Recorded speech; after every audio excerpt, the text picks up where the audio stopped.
Second. Hey, everybody. Welcome to the second presentation of day 2 of the Sanibel Island Writers Conference. I'm very excited to introduce Lynne Barrett, Joe Clifford, and Stephen Womack. And they're going to be talking about plot. And I'll just say this, back in the 90s, I was in the MFA program at Florida International University in Miami, and Lynne was my professor. And she was also my thesis advisor. And at the time, I was writing a bunch of very short stories. And a couple of people pulled me aside and they said, you should really be writing a novel if you're working with Lynne Barrett, because she is the plot queen. Like she will make your novel into such a great page turner if you just figure out how to write a novel. And that's not where my head was at the time. So I did short stories. And I think they're better stories because I worked with Lynne. So as always, I wrote down some notes about these people because I don't want to miss any of their accomplishments. So I'll just say Lynne Barrett is the author of multiple short story collections, including Magpies and the Secret Names of Women. Magpies won the Gold Award for the Florida Book of the Year Award. She also wrote What Editors Want. And she is the editor of Making Good Time, True Stories of How We Do and Don't Get Around in South Florida. And as I said before, she teaches at Florida International University in Miami, and she is also an Edgar Award winner. Joe Clifford, this is amazing to me, Joe. Joe Clifford is a former homeless heroin addict. I mean, as if becoming a writer isn't hard enough. And to add to that, coming back from being homeless and an addict and then being as prolific and successful as you have been in the last decade is miraculous. He is the author of Junkie Love, the J. Porter Thriller series, and the editor of Trouble in the Heartland, crime stories on the songs of Bruce Springsteen, and also the forthcoming Just to Watch Him Die, crime fiction inspired by the songs of Johnny Cash. He's also the host of Lip Service West, which I'm assuming is associated with Andrea Askowitz and Lip Service in Miami. Yeah, I stole a few ideas. It's kind of hiatus right now with everything else, I guess. Life. And finally, we have Stephen Womack, who is the author of over 10 novels, including Murphy's Fault, Dead Folks Blues, which won the Edgar Allan Poe Award as Best Paperback Original, and Murder Manual, which won the Shamus Award. He's also a screenwriter whose scripts have been made into made-for-TV movies. And Stephen, you and I have been going back and forth for a few years about getting you to Sanibel. And I can't even remember how we first got in touch. Was it through Ditto Montiel? I can't remember either. I don't know the name. I don't know that name. Okay. I think I may have just cold queried you. I think I sent you an email one day. Yeah. Well, I'm glad you did. So great. Yeah, I'm glad you did, and I'm glad we finally got you involved in the conference this year. Thrilled to be here, Tom. Thank you. Yeah. So thanks to all of you for participating this year, and have a great session. Everyone, welcome these 3 wonderful authors in their discussion on plot. Hi, everybody. I'm going to start us off a little. I just noticed there's already tons of comments greeting us and a couple of testimonials. Marinda Dennis met with me at the Sanibel conference, and the piece I critiqued has been published. I'll take all credit for that.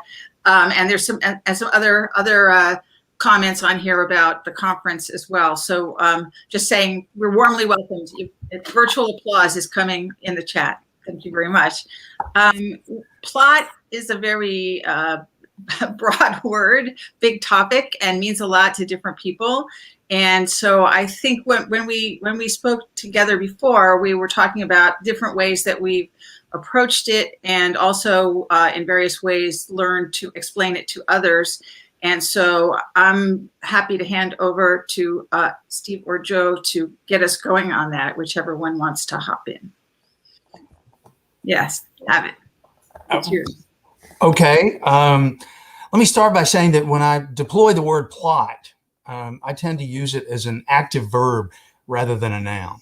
I think in terms of how am I going to plot this story, this novel, script, whatever you're working on, rather than plot being like a fixed, rigid thing. To me, it's dynamic. It changes as the work progresses, as you get further and further into it. And a lot of that is rooted in my training as a screenwriter. Back in the 80s, I decided very early I wanted to be a writer, and I started writing novels when I was 18. And 15 years later, I'd written like 5 completed novels and 4 or 5 others that died on the vine. I couldn't give them away. And I saw an ad for a continuing education course in screenwriting. And I thought, of course, well, I've watched a lot of movies. How hard can it be to write one? And I learned that it was a lot harder. But I went into a class with a screenwriting teacher, and screenwriting is where they really drill into you. Plot, only they call it structure. Structure to a screenwriter is everything.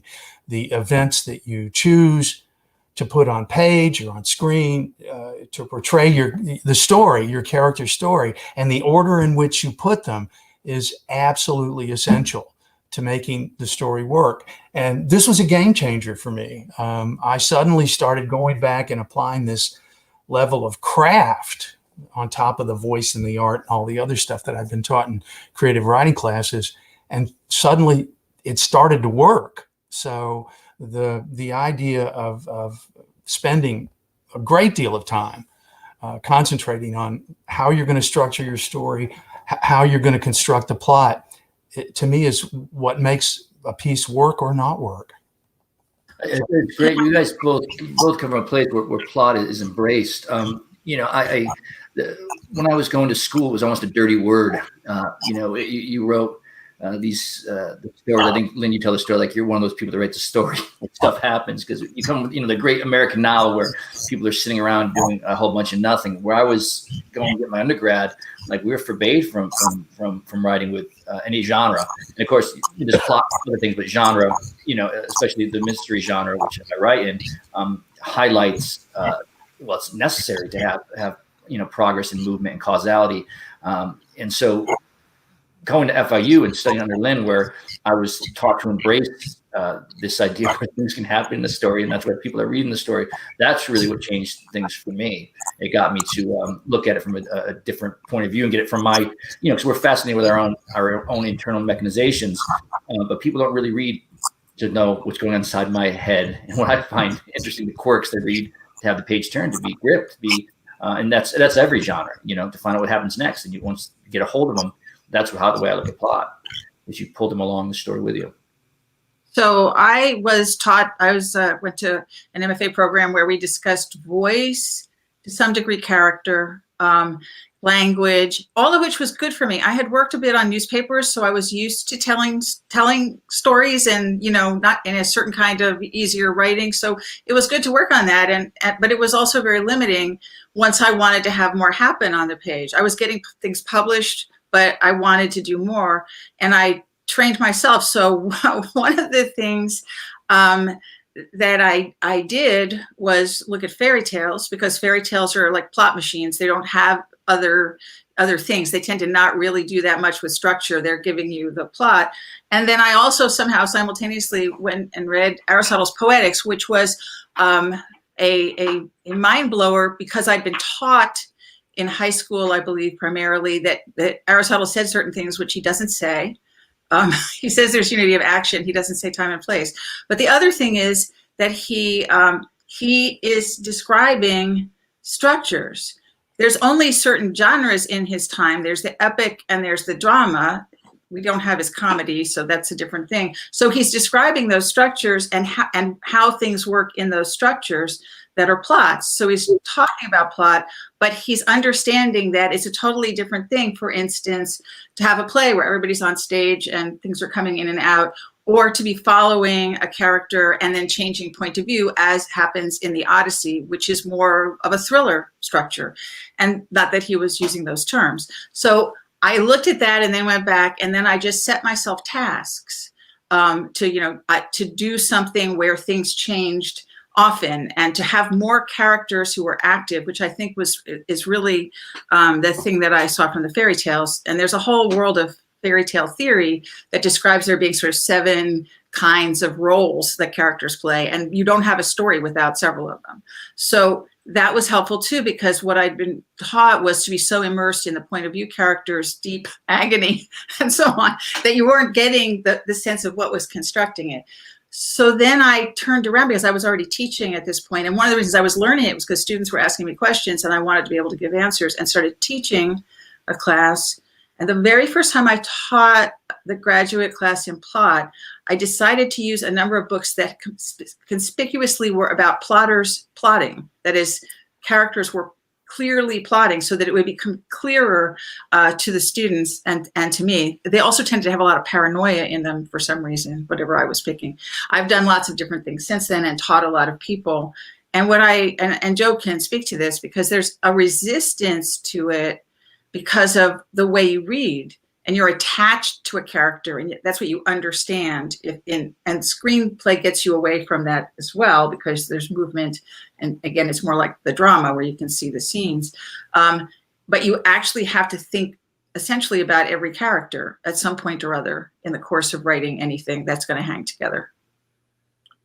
So it's not like it eschews character or forces character to be puppets. You really have to get into them. Yeah, I mean, I'll tell you what did it for me, and this might make me sound extremely simple-minded. I don't mind doing that. But it wasn't until, I was working on my thesis novel, and you had me do the addendum, which I forever thought that's what it was called. I missed a few things about life while I was home. So, certain words just escaped my understanding. But what you had me do is this causality chart where A plus B, so C happens. And it sounds silly, when I explain it now, but, when I was doing it, I would have, a great scene in a cafe with a couple people talking, then I have a great scene across town, a couple people in a car, but nothing was causing the next thing to happen. Without that causality, of course, you can't have tension, you can't ramp up the suspense, wrap up any kind of conflict, because it's all these individualized sort of episodic moments. And the films I love the most, something like Quentin Tarantino's Pulp Fiction, which I kept trying to emulate, is a horrible example, because it actually does move forward. It's a brilliant way of storytelling, and don't try to do what he does, because you just can't do it. And it wasn't until you had me do that I recognized that every action has to have a reaction, and not just a reaction to the main character. You have to have a reaction to the sub character, and you can't have people just doing things to facilitate your main character's action, which is, of course, the mistake you make early on. You're like, well, I need to get here, so that doesn't make sense for that. Every character has to have their own motivation, their own way of doing things, and that has to all lead to an organic resolution, conclusion, the next step, which is tough. But the good news is once you get it, it kind of almost becomes second nature. It's part of your thinking. So there is hope. It's just a matter of kind of getting that wheel to click. There's some questions here about the causality. So I called it a so chart, where you are showing which action. Sometimes there's an immediate consequence, and sometimes you would also have a branch, because there's something else going to come back, later, where there's another consequence. And sometimes I have it divided between on stage and off stage. That is, here's stuff going on, and on stage the reader is seeing what's on stage, as in film.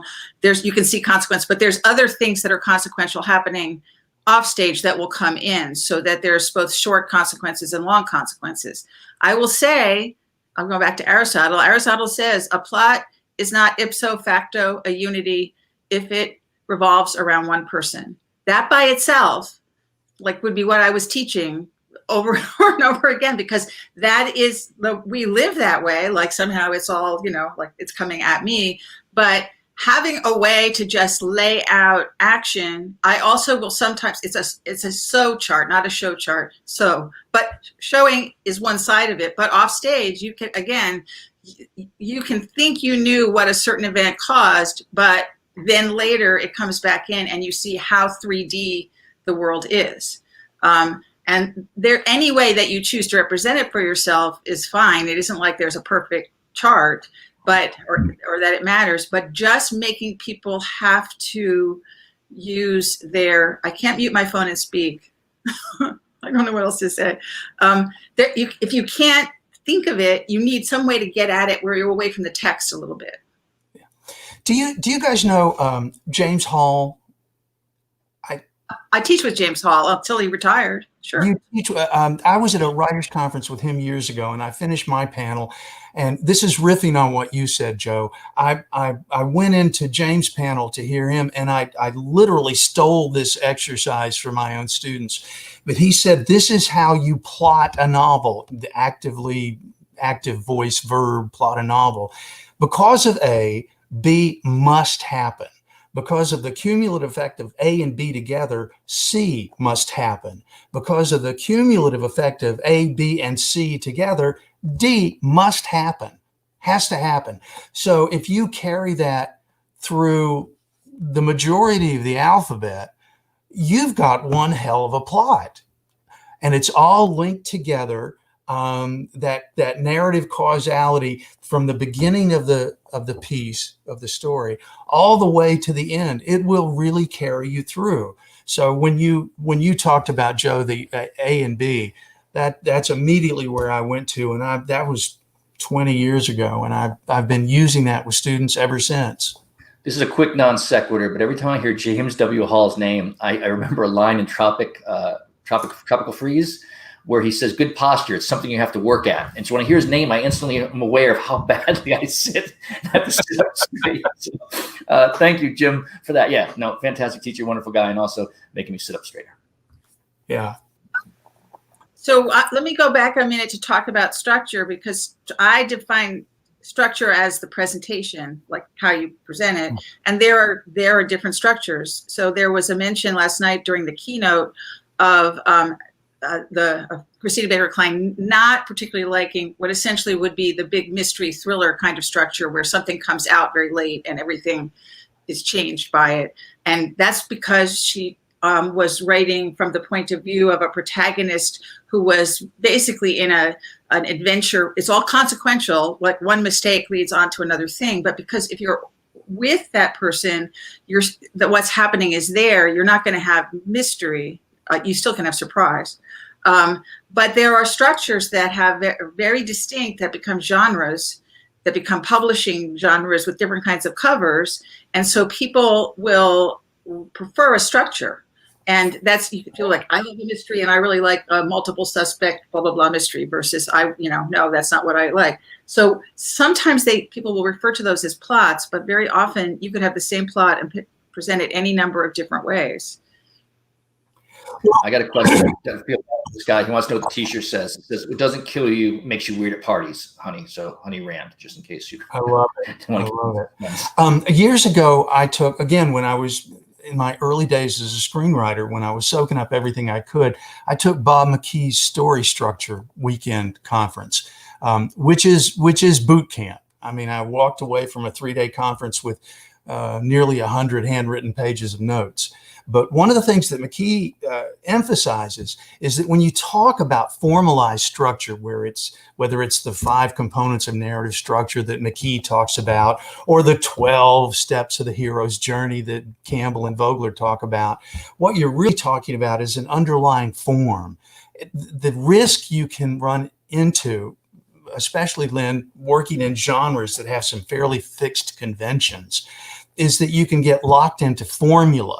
And you think if you just plug in the pieces, that somehow the piece will magically work. And it's not like that at all. There's a million variations on a theme, and that's where the creative, artsy, talenty part of it comes in. Is you take that underlying form, and then you sort of layer on your own voice and your own characters over it, and you come up with something that's, you hope, different and interesting and compelling. I don't want to turn this into like my rehashing everything I learned from Lynn, but it does remind me of something Lynn said, that all art is contrivance. And what happens is when somebody says something's contrived, what they're saying is you've done a bad job of hiding the machination behind the scenes. You didn't hide the puppet strings. But what we do is contrivance. So yeah, formula just creates this idea of like it's a bad word. But again, if you do your job well, people don't notice the formula. It's only when you kind of do this ham-handed plug and play thing that people point out, God, that kind of sucks. The sin is not in contriving. The sin is being caught at it. And right. Many years ago, as a quick non sequitur aside, I taught 4 years in the Tennessee State Penitentiary I worked with inmate writers, some of whom were amazing. But we had a workshop one day where we were sitting around a table, and somebody read a chapter from a novel they were working on. And it was, I mean, this guy clearly had found himself a thesaurus somewhere, because it was filled with these flowery words and long sentences and went on and on and on. And he read his piece and he set the paper down, waiting for everybody to tell him how great it was. And this one inmate writer to my left looked up and said, "Oh man, we caught you writing." And maybe the cruelest comment I ever heard in a workshop. "We caught you writing." I would say, I think I normally say it's either well contrived or ill contrived. And one of the other things is there's people have learned to criticize certain things and not notice when the same thing is being used successfully. So I know there was a mini conference at FGCU last November, and I was at that, and I was using Romeo and Juliet. So Romeo and Juliet begins with a big coincidence. No one minds a coincidence as a start, because that just happened, as long as it has consequences. But then the degree of intentionality goes up after that. So Romeo just happens to be on the streets, which are the place of coincidence, in Verona, Italy, and a messenger is coming around to invite people to a party at Juliet's place. Her father is giving, but the servant is illiterate, and he asks Romeo to read the list to him. So it's an incredible contrivance that the servant is illiterate and happens to speak to a Montague who's from the enemy family it's ridiculous, right? And people die because of that in the long run of the coincidences, and the story itself becomes so exciting. You just had to have a way to get him to start to try to crash a party. I'm just, I don't know if you guys want to do the same, but I'm just catching some of these questions and writing down the ones that I think we can address later, because then I don't want to miss anybody. Yeah. Well, no, I mean, I'll answer them later. I'm just saying, you guys I was just saying that I'm just reinforcing that, you can go look at something that's a classic and see the thing that you will see in a workshop. Someone says, "I just don't think it would happen that way." And they're not really, they're describing that it isn't capturing them. It's not really that you can't have a contrivance. I agree. Random events, coincidence can start a story. It's very hard to finish a story. No, never. Or to bail yourself out. One of my favorite Bogart movies is a late movie that he did it was the fourth or fifth movie he did with Lauren Bacall, Key Largo. And it's where Humphrey Bogart, the protagonist, just happens to come to Key Largo to visit the family of his dead buddy from World War II. And he just happens to land there at a time when a hurricane's about to hit and mobsters have taken over the hotel. And he just happens to walk into this mess. And it works beautifully. I have to say that the hurricane coming and the mobsters at the hotel is a continuous condition in Florida. So, it's common enough that those two things would be together, certainly in Key Largo at the time. But I agree. We just accept that. So I think the question about someone saying not fill it with cliche surprises, what you want is that the characters, what they want leads them to take actions, and that those actions will not be predictable if you're putting challenges in front of them. So Romeo crashes a party. He unfortunately meets a girl he's going to die for. He gets ejected from the party. He just goes home and mopes. No fun. He sneaks around back, hops the wall into the orchard, and that leads you to the balcony scene. That is, he now wants to get in, and every single thing that happens after that is from that want. And so it doesn't feel like a cliche. So that's a matter of inhabiting the characters so that you understand their want, and then you drive them to have to do things they wouldn't have done in the first place, but because of these circumstances, they will now do. And that's sort of the test of character that is plot.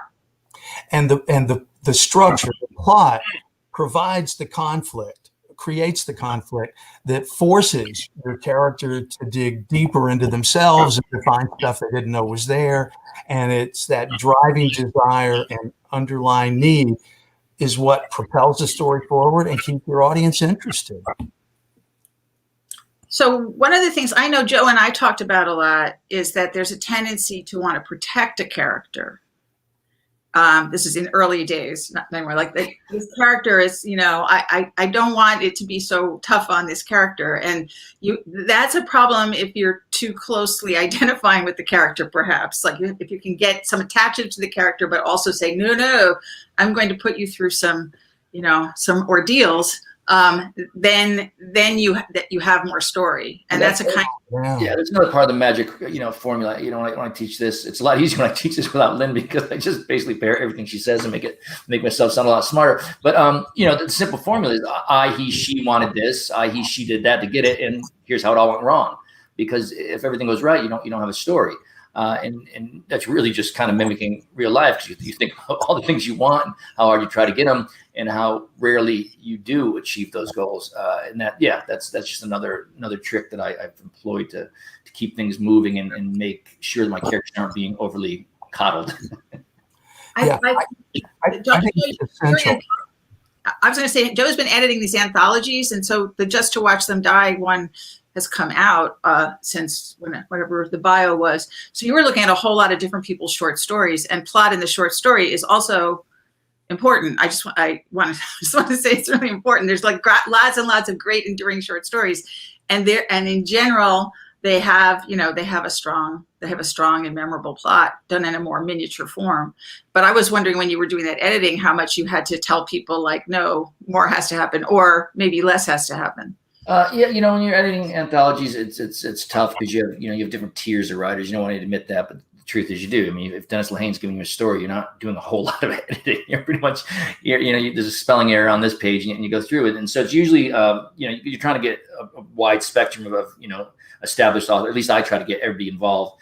So it's usually the authors who maybe are coming just sort of breaking in, who have more difficulty with that sort of thing. And that, it's more hands-on. But, like I said, once you figure this out, it's sort of the nice thing about plot is once it clicks, it kind of clicks for good. It's like riding a bike. You figure it out. Oh, that's how it works. And it's not like you're going to forget how to do it. Before I started writing and before I was having success, the idea of how do I come up with ideas, or how do I make this happen, or how do I do, was so daunting. And it was like staring just into an abyss and a void. And I tried to think my way through it. And you can't really think your way through it. You sort of have to write your way through it. You write, and the synapses fire, and this connects to that, and this connects to that, and you're learning this, and you're reading here. But once you do get past that hump, the good news is you don't forget it. Like it's part of your process now, and it'll stay with you. It does become ingrained. It really does after a while. And our question that's up on the screen right now is an interesting, the most challenging part of a plot. I think for me is the what I call the ripple effect, which is that everything that happens at a certain point in the story ripples down through the rest of the story, and that keeping track of all that and making it work. Lynne, what you said earlier to me is absolutely essential. The one big risk for plotting a story is being too easy on your protagonist, too easy on your characters. If you don't force them into confronting dangerous situations, great conflicts, great obstacle, then what you've got is a real life story, which is by and large boring. Hitchcock said it in the Truffaut interview best. Movies are real life with the boring stuff stripped out. It's all larger than life or death in the end.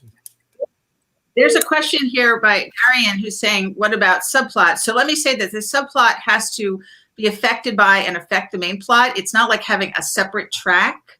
And one of the things that I've seen, I learned from teaching, when I teach plot as a class, I teach some books, but I also have people pick individual books that they admire and would like to study and then look at. And frequently they find that they never really paid attention to various, they just enjoyed it, and maybe they read it 37 times. Actually, someone read a book over and over, but never really, it was like, I've gone on that ride and I like going on that ride. So one of the things is that you can't have 57 different things at stake.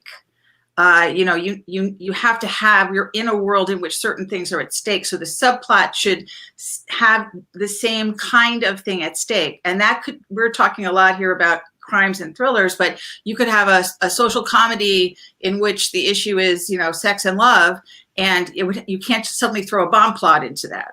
right? You have to have a kind of unity. And in general, you're having to make a bigger so chart, as we were talking about, if you're going to have subplot, and think about where it's placed. So I would always say, pick something that you think does it well, and actually look at how that was structured and what the relationships were and how things changed and where it was placed. And that doesn't mean you steal it exactly, but it makes you conscious that someone did that work and thinking. I think subplots serve a dramatic function, and they're actually pretty specific. That it resonates against your main story. It's a variation on a main story, or it sets up the main story. And I think, and I hate to keep bringing up movies, but you see this in movies in much clearer than in books sometimes, in novels. But you look at a film like Casablanca, which has 5 separate subplots, one of which is completely resolved by the time the A story even starts, and all of these subplots resonate, set up, make the A story become that much more compelling and real. And so I think I think most writers should think in terms of, how do I create a subplot that's going to work in conjunction with the A plot to make this an even stronger story? I think of them as furnishing obstacles and opportunities, or opportunities and obstacles. Like in one place they make it easier, and another place they make it harder, so that it's serving and being affected by the main plot. And obstacles and opportunities are something I talk about a lot in the map also of a story, like where there's access and where you have to really try harder to get somewhere. And Casablanca is a great example of that as well. Everyone is trapped in Casablanca. That's like the first premise that you have. These people are there, they're trapped, there's a map picture, and what people will do to get out is part of the testing. And who has the special ticket to get out and who helps who is all set up from the beginning. But people have to change their relationships and tell truths to each other in order to arrive at the outcome. So there's a whole past plot as well that's arriving, that's just arriving right then, that's connecting 2 things up. So the 2 flashbacks that are in that are 2 different sides of the past plot. And Yes. once known, then you have the ability to go forward. So, but that's still the same main plot. Make it happen. We use the movies just because it's distilled, like Vogler does with Campbell. The movies take these books and they just make it more simpler, because you don't have the luxury of, not that you have time to waste in any form, but you certainly can be a little looser with a novel. You have 300 pages with a screenplay. You've got to make it. So get rid of kind of all the extraneous things. There's a question here saying, do you find your plots to be more character driven or thematically driven? Which makes me think that there's a mistake in the thinking there, because plots happen, are what characters do to, with, and for, and against each other. So they're driving it. And theme is basically subject matter. It's not like, I don't see how theme, like man is doomed, or some kind of theme like that would be an outcome of the plot, but you can't thematically drive it, I don't think. When writers try to drive their plot with theme, then what usually happens is the story turns into a polemic. You're trying to plot your story to fit the theme that you've already established. Drugs are bad. What are you doing? Whatever political statement you want to make, and boy, when you get away from focusing on character, that's when you start to lose your readers. But I think it's a great question, because I think a lot of us start out looking at it that way, as though theme can drive a plot, and it can't. I mean, and if you do, you're going to get in trouble. I mean, my point is it has to be a result of the character's actions. That's where the plots have to come from. And theme, is a vital component of story, just like, everything that goes into stories is a vital component. Go ahead. I was going to say that at one point I was a consultant, strangely enough, on a grant for a theater company in Pittsburgh, and they kept wanting to have sessions for audiences to chat after a play, and they would want to talk about theme. And I kept saying, well, but they all had the same theme, like the death of the American dream. Like, it's like, okay, there's all these plays that are that, but they're different plays. Like what, the theme isn't what makes us care about them. And in fact, I think that some of this just comes from the teaching of literature as trying to teach ideas. Yeah. And and trying to pull things out that would be ideas, themes, concepts, the more abstract kind of thing, which is fine, but it's not what makes the work survive. Now, there's that meme, I don't know if you've seen it go around. It's like your English teacher explaining why the curtains were blue, and it's representing the underlying sadness, and what the writer really meant, the curtains were fucking blue. Like, so, but yeah, you really, they do hammer this idea home that everything, and sometimes the curtains are just blue. The playwright Arthur Miller, in his, and I forget the year, it was back in the 50s, he did his Paris Review interview, and Miller said that the plot of whatever play he was writing usually came to him in the middle of the third act. That's when he finally realized what this play was about. And he said he typed it out on an index card and tacked it to the wall above his typewriter. And that theme became a way for focusing the rewrites, not the first drafts, not the original writing. He used theme as just a way of focusing. I mean, I'm not sure we even know always. The theme sort of emerges, or the center emerges as we're writing. There's so many different layers. Your conscious, your subconscious, then you got that stuff deep down inside where, you're tapping into it, but I'm not sure you're entirely cognizant of it from the get-go. Usually when I start a plot, it's a fairly simple idea. The last book I had, man moves back to town to finish the dream house he promised his dead wife. And then from there, I have a story with several subplots, and it turns into something I had no idea. And I just start with that simple premise. Because I know a lot of people, a lot of questions I'm seeing are like, how do you come up with a plot? And thinking you have to figure out the whole thing is going to keep you from writing. You just need to get you started. And then really your mind will do a lot of this heavy lifting for you. It's doing it now. One of the nice things about writing is you're kind of always, one of the awful things about writing is you're always writing. Even when you're not writing, your brain is kind of doing this work. You're sleeping, you're walking, you're doing whatever. And when you do this for a living, it's 24/7. So a lot of these problems, I just came up before this panel, I just solved my novel in the shower. Listening to Springsteen and solved the novel. Like, great, there it is. I got my next book. Now I got something to do for the next year. I had a writer director say to me once, and he was talking about a script, goes for novels as well. You never finish a script, you abandon it. You're always working on it, always thinking about it. And it's not done until it's printed and gone. That's it. You abandon it. I think that there's a desire to draw meaning out. I was going to say your setup, Joe, is not unlike the setup of The Great Gatsby. Man, in this case, he lost the woman and he's trying, making a whole big fancy house, hoping to get her to stumble in, right? And it's the obsession. So one of the other things is I just think that it's very helpful to understand that characters are coming into a story already in a story. They're not just meeting for tea and then a story starts. They've got a drive. And your example is a great one. Here he's already got through all these things and he's got a mission to do something that he thinks will somehow address, solve, heal, or prove something. And that's all you really need. You need him to come in with some momentum rather than sitting around waiting for something.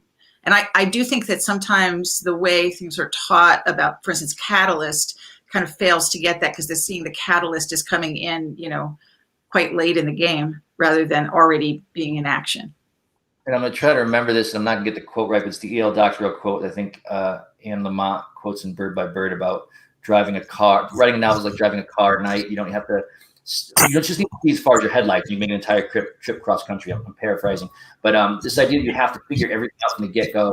I know that pigeonholed me, and I was really stymied because I thought I have all the answers from the start, and you really don't. You need a place to start, and you need to go, and then things will happen. Your training will come in, the craft, and it's not hopeless. Is my point. Because someone just brought that same quote up to me only a day ago, and I said I spent some time with Dr. Rowe, a couple days and wandering around in Pittsburgh and stuff. And the thing is that's true as long as there's a road. Like there still has to be a road that you can drive on. So you can then, you've got enough to get you on a road and you believe that road crosses the country, you can follow your headlights. And that's fine. You don't have to know every single obstacle or complication you're going to run into.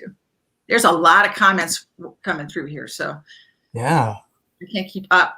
But this is I will say I've been teaching plot at the Sanibel conference for every year that it's happened since the start, and a lot of people are hungry to learn about it. I'm just going to say, and need this and more. So.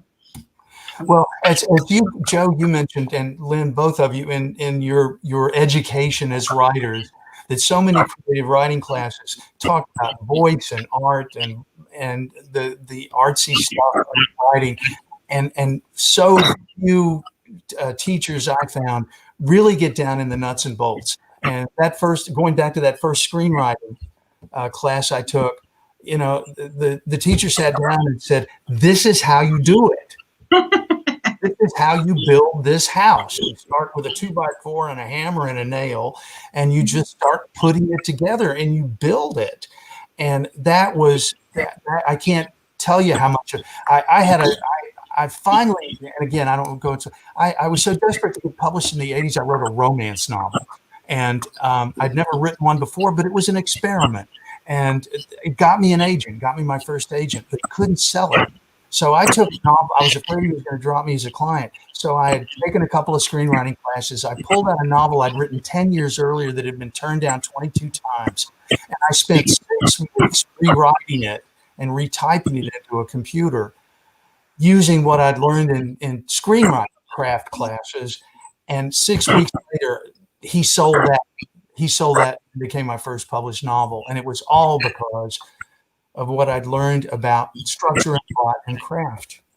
Someone asked the question, can there be a great story with no plot? So there can be great pieces of writing, but what I find very often is something that's, there's one more question, great piece of writing, like The Dead in Dubliners, it's taught a certain way that it's all about the last thinking, but that's a Christmas in which by a coincidence, a man discovers that his wife really was always in love with this other guy who died. And everything he thought was not true. And that is, Jim Thompson says, there's only one plot, nothing is what it appears to be. And so there's that plot in a story that people think of as very much about language, subjectivity, and so on. But there is a plot in there. So I think there has to be consequence. If you can just go back to the original situation, like popping out a granny knot, then you haven't gone forward. I think that the one I always liked was, stranger comes to town and man goes on a journey. Those are the only two stories you can tell, and they're the same story from, just a different point of view. They said, one more question, but do you have any writing exercises that help with plot development? Read. Yeah. Yeah, just read everything. You mentioned romance, and I remember when I was locked up for the 6 months in rehab and reading just everything I get my hands on, reading a Nicholas Sparks book, things I normally wouldn't read just because everything can teach you. It can teach you something. And the more you read, the more ideas you have to pull from. So, not just your genre, the more you read. And that's another thing. That's how I got published in the first place was, and I told Lynn this story was, for years I was trying to get, years, it was probably months, but the way my mind worked back in grad school, I was like, I'm never getting published. I had my first agent like 2 years after get my MFA. But I wanted in this magazine, Thuglit, and I desperately wanted in it because it was called Thuglit, and they gave you this really cool T-shirt. As you can tell, I'm a big T-shirt guy. And I kept writing stories for Todd Robinson, the editor, and he kept saying, "Thanks, brother, but not good enough." And then one day I was like, you know what? I should read the magazine. And because I'd never read the magazine, I just wanted to be in it because they gave you a T-shirt and it was called Thuglit. And then once I read the magazine, a few issues, I got a sense of what he liked as an editor, and I didn't change who I was. I didn't change my voice. I simply incorporated that almost subconsciously. And first thing I turn in to him after that, he takes and loved, and everything I sent to him afterwards, he took and loved. And it's just a matter of kind of tapping into like the audience and being a part of this greater collective. And I'm out in San Francisco, so it might be a little hippy dippy, but there really is. There's an audience and there's a creator, and you have to be a part of this. And it's not everything you do isn't in a vacuum, and you can't be so different that Tom is going to be listening. But there's a line from one of our favorite singers, Frank Turner: "If you're so different, who cares what you have to say? So like, if you're not speaking a language that other people can recognize and be a part of, like being an iconoclast that far off isn't going to help you, because we're all trying to relay, you know, the universal experience and the unique experience, and you're trying to do the inverse. So you take what's universal and render it unique, and take what's unique and render it universal. And that's the communication we have with our audience. I will say that in my little book, What Editors Want, the thing I keep saying is read the magazine. Read the magazine. I've endlessly had students say, where should I send this story? And I'm like, you have to go read magazines. I can't be the universal knower of magazines. You have to respond to the place that's going to have that work. And the same thing would be true if you are interested in writing in a certain form that look at what's being published and not just what was published. I like the old examples because they're clear, but what's being published and what you respond to that's being published. And there's a fine line. I mean, you're not pandering. You know, there's a difference. You're not trying to catch a trend. You're not trying to catch the latest, the girl on the whatever. But you're simply tuned in and you're tapped into what's going on. And there's a difference between, you know, just trying to write to placate is not going to work. It has to come from the heart. It has to be true. It has to be real. It has to be you. But acknowledging that there's an audience, acknowledging that there's a certain aesthetic going on is a vital component. I do. The person who asked that question wanted to know if we had an exercise. And I do have one quick one. I created an exercise for a creative writing class I taught, and I used it a couple of semesters because it really worked. Have you guys ever looked at Craigslist? I call this exercise Craigslist Roulette. And there's a section on Craigslist called Missed Connections. People put up these anonymous little 2 and 3 line log lines. You know, I was in the Kroger on Old Hickory Boulevard last Wednesday, and you were the blonde-haired, blue-eyed woman running cash register number 4, and I thought you had the most beautiful eyes I'd ever seen in my life. That's it. Like anybody's going to read it. Like the cashier at the Kroger would find that and go, oh, somebody liked my eyes. But we would go through, I would put the Craigslist misconnections, I would project it on a screen, and we would literally just pick one out randomly and go, okay, that's a nugget for a story. Write 30 minutes on that entry. And we got. It was a question we got, is where do you come up with ideas? And as a mystery writer, I'll tell you, I just steal from newspapers. I just, you know, you look for unsolved cases and you complete 2 or 3 of them. Yeah, I mean, I've done that with so many books. And the thing is that, you know, all these ideas are simply woman missing, man missing. But once you start telling the story, you know, that's just a starting point. Then your own thing comes into it, and it's going to be unique. You couldn't. It's like being a musician and trying to cover, you know, a Beatles song. It ends up being your version of a Beatles song because it's your sound, your voice, your way of approaching things. So yeah, I ripped right from the headlines, and I've done that. So I think then that's probably one idea I got from you or less, and it's worked out very well. The challenge is not finding ideas. The challenge is finding good ones that will sustain the story over 400 type pages. And that reverberate with you so much that you'll have the energy to do the work, because Yes. you know, somebody will say, I thought this would sell, so I wrote this, and it's dead because they just didn't actually have that intensity. But I do think that we should have a little Craigslist Roulette anthology. Or you can be at the party. The favorite thing you'll always hear is, I've got an idea, and I'm going to tell it to you, and you're going to write it, and we'll split the money 50-50, which is great because one, there's no money in writing. And the second thing is, like, the idea is the dime a dozen. It's the writing part that's hard. But yeah, if you do this for a living, you will never come up with somebody being like, I got an idea. I want to tell you. I'm going to split the money. And I can't tell you how many times I've heard that one. Oh, yeah. With the university gets people calling up all the time with those kind of proposals. So I see that there's prompts on Writing Class Radio. There's a lot of information coming into the chat, supplementing us, so that I hope everybody who's at the session is having a chance to look at those. There also seems to be some private chat comments, and they include, our time is up. We need to wrap up. Yeah. We have to take it in for a landing. So this was so fun. It was great. I loved it. This was wonderful, and and don't lose heart. Anybody who's trying to get this for the first time, it really does. It will click. It seems so grand and incomprehensible. But read Chris Vogler's The Writer's Journey. Take classes with Lynne Barrett if you can. Yeah. Yeah, I've got a plot class right now, and are they grateful? I'll have to ask. It's one of the things you appreciate down the road. I'm not sure I appreciate it. Oh, wait, that worked. So anyway, thank you guys. Yeah. And take us away on the magic carpet.